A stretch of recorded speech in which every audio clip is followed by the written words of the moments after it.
The United States, Canada, and Australia were like three brothers. They fought together, they traded together, they spied for each other. But today, one of those brothers just walked away from the table. Australia didn't just say no to Donald Trump's latest demands. They didn't just ignore his threats. They did something much more dangerous. They picked up the phone and called Mark Carney, and they didn't just call him for a chat. They invited the Canadian Prime Minister to address their parliament, an honor usually reserved for the President of the United States. Trump tried to isolate Canada. He tried to bully Ottawa into submission, but Carney didn't blink.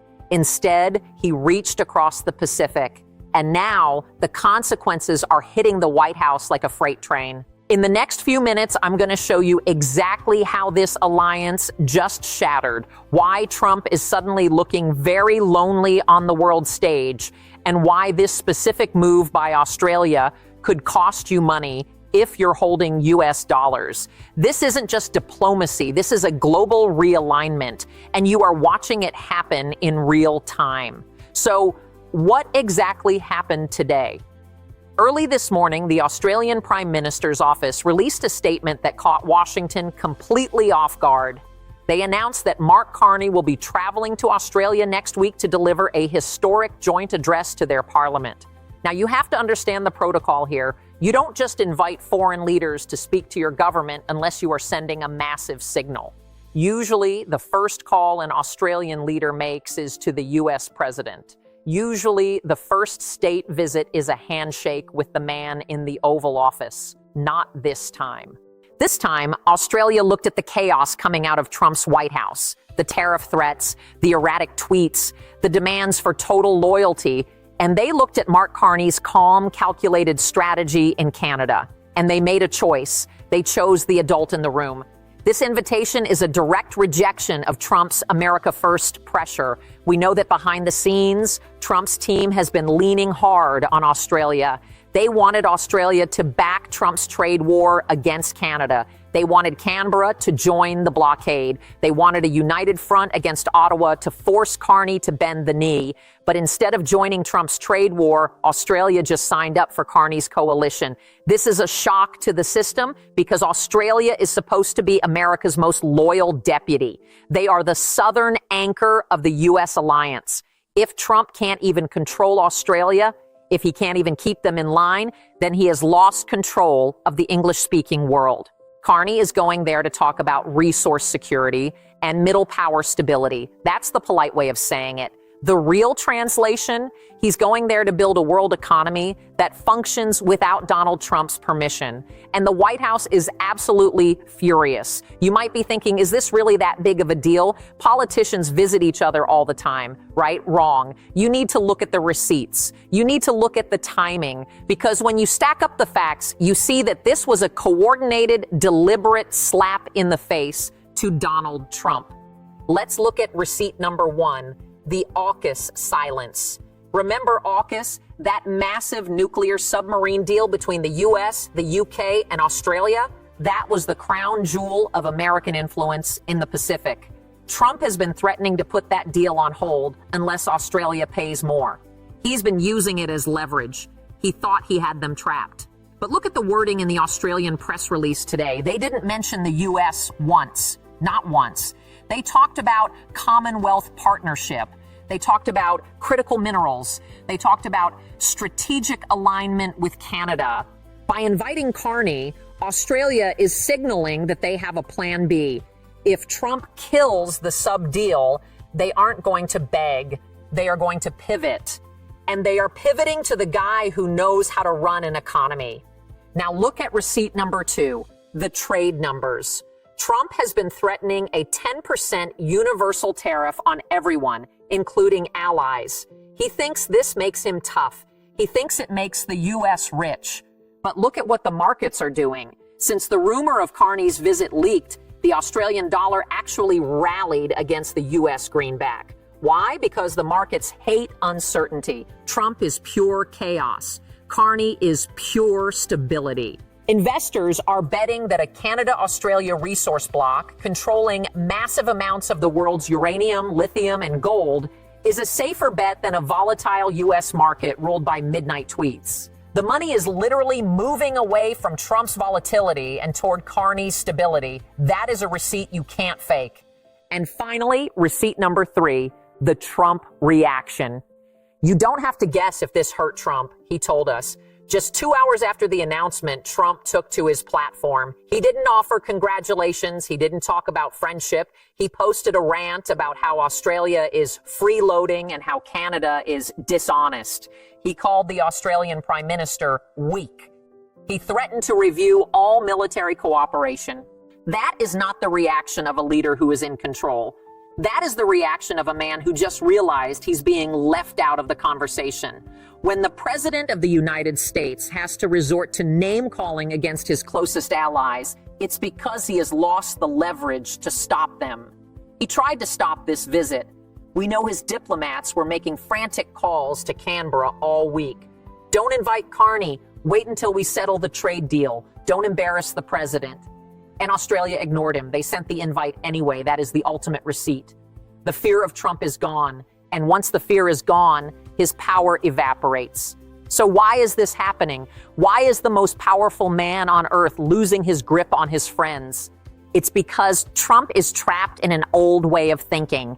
He thinks the world is a series of one-on-one real estate deals. He thinks he can bully Canada today, then bully Australia tomorrow, and then bully Europe the next day, and none of them will talk to each other. He thinks he's the hub of the wheel, and everyone else is just a spoke.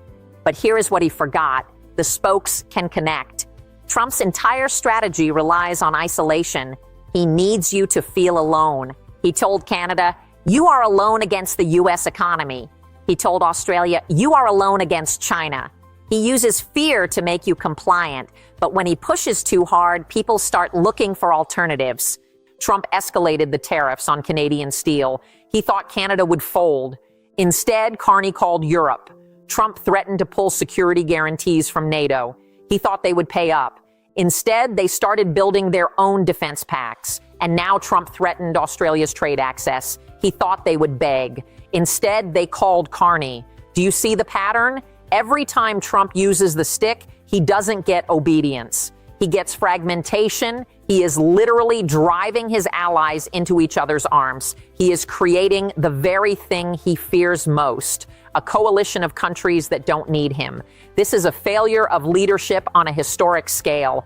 A true leader builds alliances to project power. Trump burns alliances to project toughness. But toughness isn't power. Toughness is just noise. Power is having people pick up the phone when you call. Right now, nobody wants to pick up the phone for Donald Trump because they know what's on the other end: threats, demands, and instability. Meanwhile, they look at Ottawa. They see a government that is calm. They see a prime minister in Mark Carney who understands global finance better than anyone in the Trump administration. They see a partner who keeps his word. Trump is losing control because he made himself a liability. In the world of high-stakes geopolitics, you can be a bully or you can be reliable. You can't be a volatile bully. That's too much risk. Australia did the math. The risk of angering Trump was high, but the risk of relying on him was higher. So they broke ranks. And now that the dam has broken, you are going to see other countries pouring through the breach. Now let's talk about Mark Carney, because what he is doing here is masterful. And it's very different from how politicians usually fight. Most leaders, when they get attacked by a U.S. president, they get defensive. They wrap themselves in the flag. They give angry speeches. They try to look tough for their home crowd. Carney didn't do any of that. He didn't get into a Twitter war with Trump. He didn't issue empty threats. He went to work. Carney operates on a different level. He understands that in the 21st century, power isn't just about who has the biggest aircraft carriers. It's about who controls the flow of critical resources. It's about who writes the rules of trade. While Trump is obsessed with tariffs, which are 19th century weapons, Carney is building a 21st century network.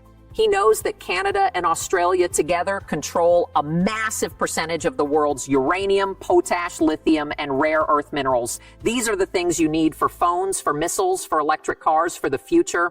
By aligning with Australia, Carney is creating a resource superpower bloc.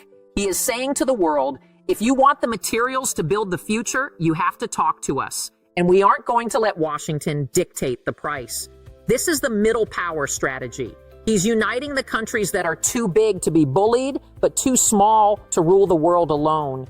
He's knitting them together into a force that even the United States has to respect. It's quiet, it's complex, it's boring to people who want drama, but it is deadly effective. Trump is playing checkers. He's jumping pieces and shouting, "King me." Carney is playing 4D chess. He's moving pieces on boards that Trump doesn't even know exist. And the difference in style is glaring. Trump demands loyalty. Carney offers value. Trump wants vassals. Carney wants partners. Trump breaks contracts. Carney builds systems. That is why Australia invited him, not because they love Canada, but because they trust Carney's competence more than they trust Trump's chaos. This visit to Parliament isn't a victory lap, it's a work session. They are going to sit down and design a trade architecture that bypasses the chaos in Washington. They are Trump-proofing their economies, and that is the most insulting thing you can do to a narcissist. You don't fight him, you just render him irrelevant. So let's zoom out. What does this mean for you? Why should you care if two politicians meet in Canberra? Because this is the moment the cost of America alone starts to hit home.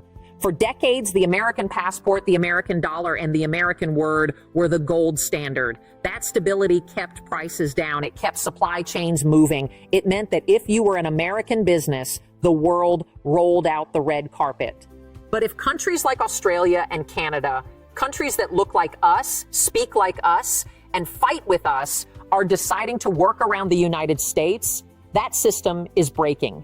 If they start trading critical minerals in their own currencies or setting standards that ignore U.S. demands, the cost of doing business in America goes up. Think about the products you buy, the electronics, the batteries, the fertilizer for the food you eat. If Canada and Australia prioritize each other over the U.S., supply chains get tighter, prices rise. We are already seeing it. Companies are pausing investments in U.S. factories because they don't know if they'll be able to get the raw materials from Canada or Australia without a 20% tariff. Uncertainty is a tax.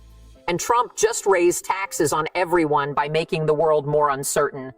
This also signals a massive loss of trust.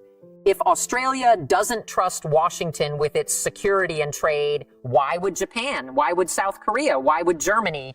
We are looking at a future where the United States is an island, not a fortress, an island, cut off from the easy cooperation that made it rich. Trump promised he would make the world respect America again. But respect isn't fear. Respect is when your friends listen to you. Right now, America's friends are holding meetings without us. They are making plans without us. They are building a future where the U.S. is just another big, loud country, not the leader of the free world. Even if you don't care about politics, you care about your wallet.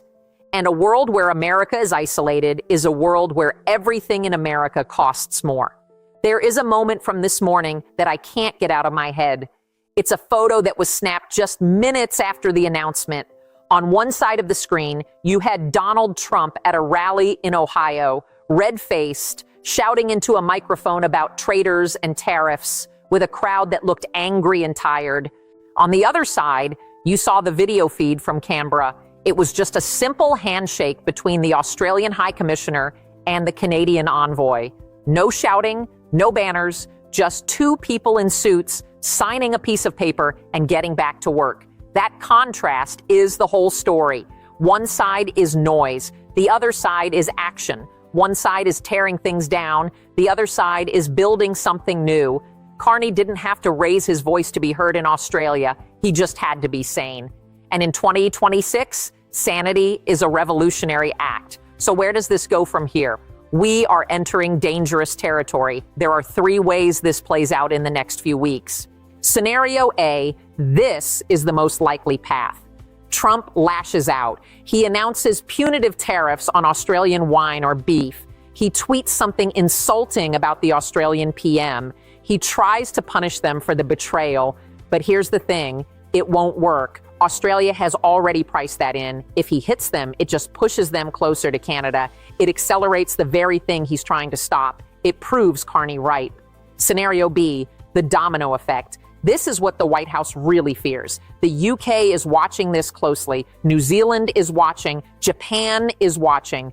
If Carney's visit to Australia is a success, if they sign a major resource deal, you could see London invite Carney next. Imagine that. The entire British Commonwealth uniting economically to protect themselves from American instability. A global safety net alliance that excludes the US. That is a geopolitical disaster for Washington, and it is a very real possibility. Scenario C, the absolute worst-case scenario. Trump decides to weaponize the military alliance. He threatens to pull intelligence sharing. He threatens to ground the joint fighter jet programs. This would be the nuclear option. It would tear the Five Eyes alliance apart. It would blind U.S. intelligence agencies. It would leave America deaf and blind in the Pacific just to satisfy one man's ego. Normally, you'd say no president would be that reckless. But look at who we are talking about. Trump doesn't do restraint. We are in the danger zone. The old rules are gone. Canada and Australia have decided they can't wait for America to come back to its senses. They are moving on. And the scary part isn't that they are leaving. The scary part is that they might not need to come back. This is a turning point. You will look back at this week and remember it as the moment the Anglosphere stopped revolving around Washington. Carney is flying to Australia not just as a prime minister, but as the architect of a post-Trump world. And Trump is left shouting at the walls, wondering why his threats stopped working. The question you have to ask yourself is this. Is Mark Carney protecting the global order, or is he dismantling American influence? Or did Donald Trump do that to himself? I want to hear from you. Is Australia right to break ranks and invite Carney? Or is this a betrayal of their alliance with the U.S.? Let me know in the comments. I read them, and I want to know where you stand. And if you want to know what happens when Carney lands in Canberra and how Trump retaliates, hit that subscribe button. Because the mainstream news is too afraid to call this what it is. But we aren't. Stay watching. This is far from over.